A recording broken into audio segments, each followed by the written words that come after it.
You will heal. You will heal. It's the nature of the system is to create healing.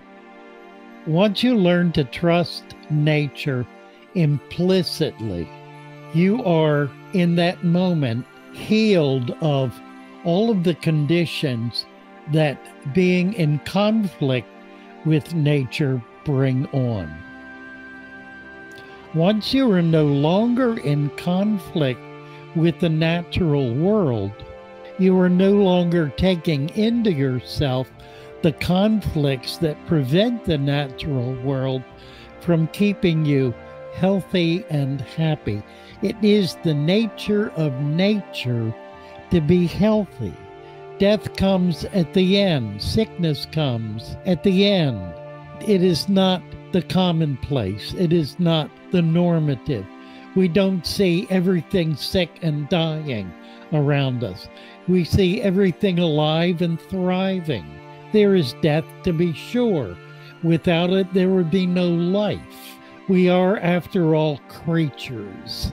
And as such, we have a short, relatively, lifespan. But while our life is spanning, it need not be miserable.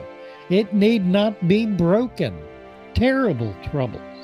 Sicknesses that seem to have no source and no cure. But it is not the sum and total of your condition. It is a cross you bear, as we all bear our crosses. Nevertheless, it is not the meaning of your life.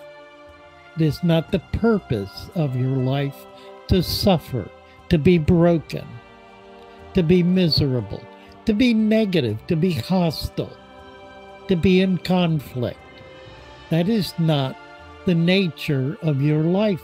And if it is, you need to change it. And you change it by setting up one of these little fish tanks and parking yourself in front of it and staring at it 4 to 6 to 8 hours a day for as long as it takes for you to get over yourself.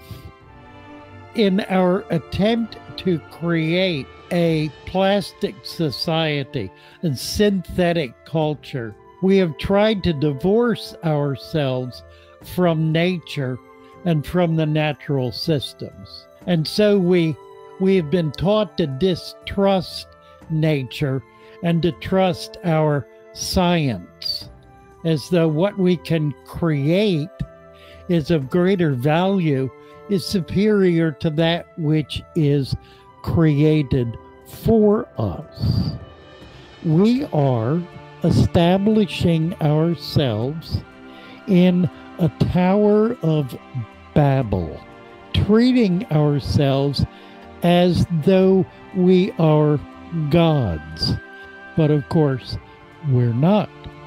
We are creatures, and we are creatures that have no permanent existence at all.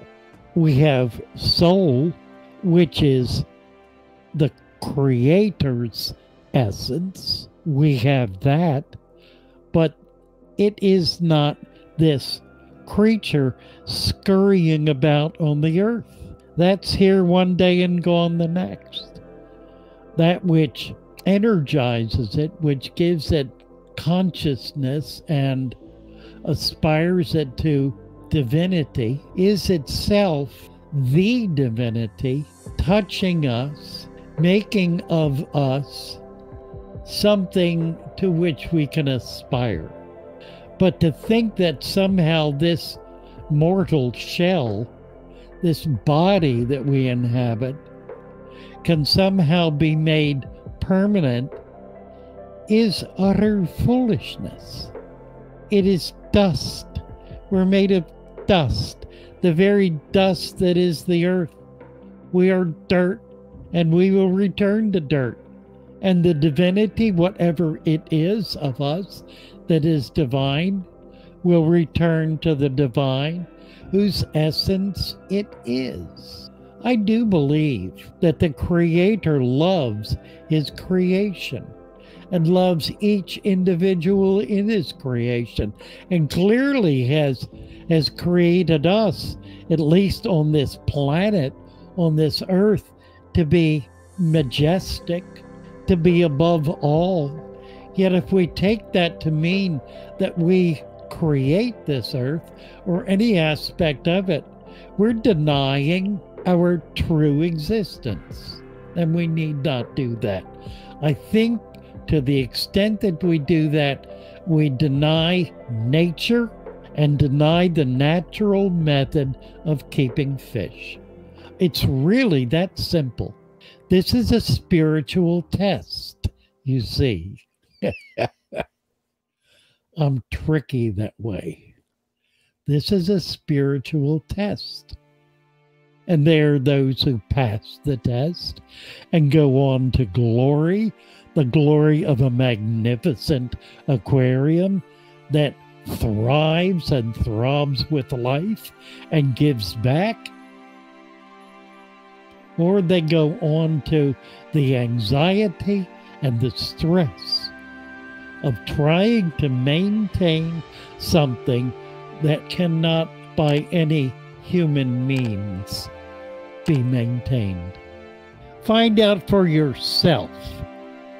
Don't believe what other people say simply because they say it, myself included. Don't believe a word I say until you test it. But test it not against what somebody else says. Test it against yourself. You be the arbiter of what is true. You understand something about the nature of reality. Figure some things out for yourself, and then you will become an intelligent human being capable of rational thought and of determining what is true and what is not true. And we are out of time.